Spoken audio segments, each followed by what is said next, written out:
Hi, I'm Paul Hovey, and in tonight's episode of 60 Minutes, we will be looking at Che Guevara's Foco Theory and examine how it worked outside of Cuba.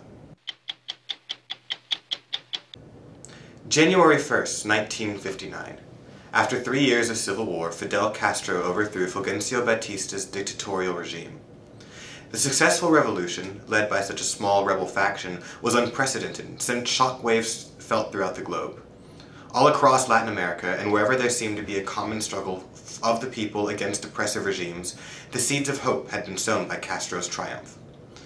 Similar left-leaning organizations would soon find support in Fidel Castro, his newly reformed Cuba, and the iconic war hero Che Guevara. The success of Castro's July 26th movement was owed in part to Guevara's Foco Theory, a new Marxist-Leninist-based political theory that revolved around a small guerrilla force of armed rebels. Guevara's theory contests that a small rebellion can overthrow a regime by creating the circumstances needed for revolution if they do not previously exist, and by focusing the insurrection in rural areas of the country. Y luchar de la única forma en que pueden llegar a vencer al enemigo, que tienen más recursos económicos, infinitamente más, que tienen mucho más recursos técnicos. La guerrilla significa el empleo de los recursos del terreno y sobre todo el empleo de los recursos sociales de un pueblo para superar las ventajas que el enemigo posee en recursos técnicos y en recursos de tipo económico. Planned attacks that targeted military while sparing civilian lives incited oppressive overreactions by the military that were executed at the cost of the rural poor.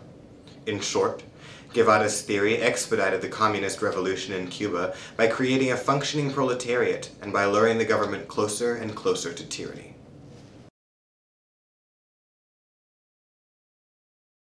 Hit and run. Some call this scornfully, and this is accurate.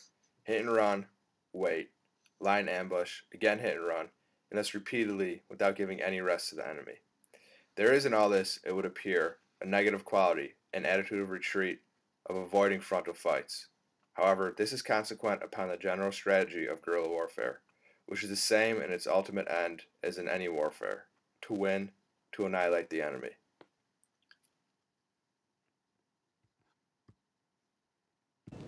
When the dust settled on January 1st, 1959, Castro and Che were eager to test out Foco theory in other countries and spread the revolution. But would the success they found in Cuba be obtainable in other countries? Che Guevara quickly identified Bolivia as a prime theater in which to apply his Foco theory. The country, weakened by a monoproduct economy, polarized by extreme differences in land ownership, and entrenched in a repressive social system, seemed ripe for revolution. These conditions enticed Che, who saw strong parallels with Cuba and greatly desired to spread the revolutionary spirit. In 1966, he traveled to Bolivia to organize a new group of guerrillas and incite another civil war. But Guevara had made dire miscalculations in his political and social evaluations of Bolivia.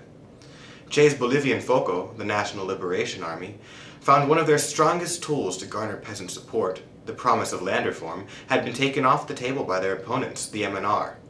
Over 10 years before, the MNR had divided land owned by churches and ranches and redistributed it to the peasantry. Stripped of his ability to improve agrarian conditions, Guevara found it difficult to appeal to the peasantry in favor of armed rebellion. In Bolivia, it was a vicious cycle. To recruit, we needed to maintain constant activity in populated territory, and to do this, we needed more people. We needed to recruit 50 to 100 men from the city, even if the number of active combatants came to only 10 or 25. Trying to evade capture toward the end of the campaign, our inability to recruit combatants was logical, considering how few dealings we had with them. René Barrientos, the president of the MNR, proved to be a unique challenge that Guevara had not faced in Batista's Cuba. Batista, in response to Castro's growing support and audacity, was known to give the military free rein to hunt down the July 26th movement, a privilege often abused by the military to oppress the rural peasantry. Barrientos was much more cunning, however, and much more covert. By collaborating with the US CIA, Barrientos was able to hunt down the ELN with fewer civilian casualties and less disruption to the rural lifestyle, a success that greatly hindered Guevara's ability to drive the government ever closer to an oppressive regime and took away the peasants' incentive to join the dangerous insurgency. Despite Guevara's tactical genius, it seemed he failed to recognize that much of what directly aided the July 26th movement were social and historical factors distinct to Cuba. In October of 1967, Guevara's depleted rebel force was surrounded and captured by the US CIA. While Bolivia's Foco group was being stamped out, another band of rebels in another Latin American country began experimenting with Guevara's bloody theory. Carlos Fonseca and Tomás Borge, two of the founding fathers of Nicaragua's FSLN, left the Nicaraguan Socialist Party in 1959 after a disastrous insurrection attempt.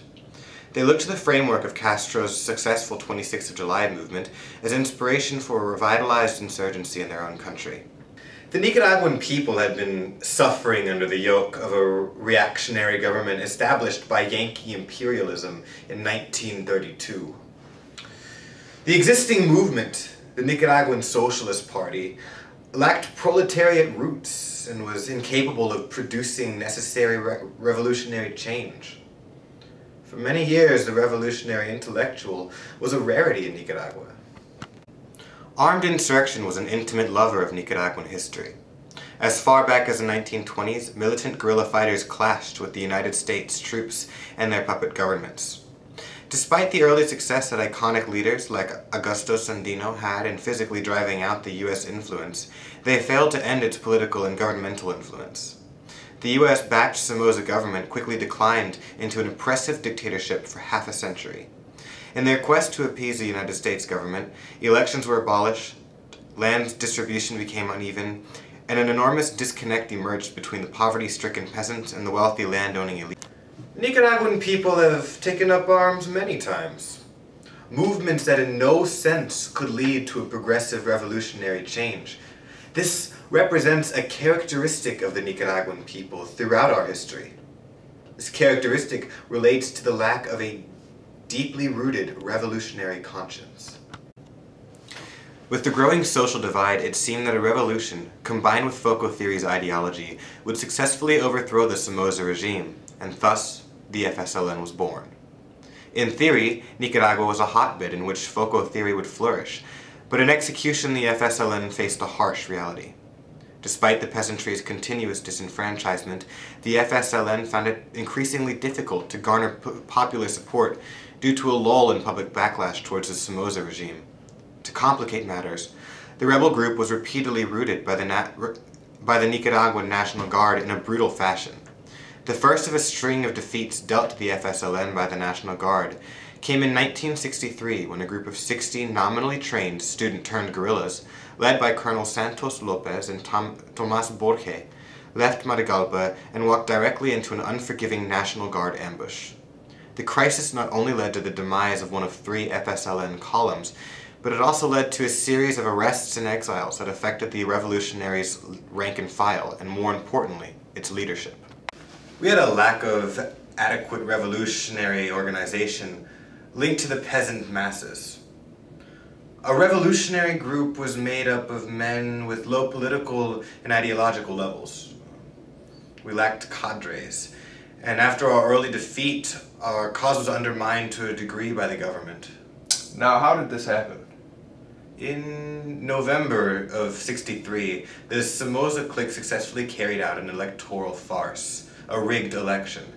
They installed René Schnick as president, and he was their puppet. With this, the anti-Somoza movement that had built up throughout the early point of the decade started to diminish. This was something that did not happen in Cuba. In 1966, the FSLN regrouped after the tragedy by returning to Panquesan in Matagalpa, marking a transition from the Cuban Foco model to a more uniquely Nicaraguan approach to the revolution.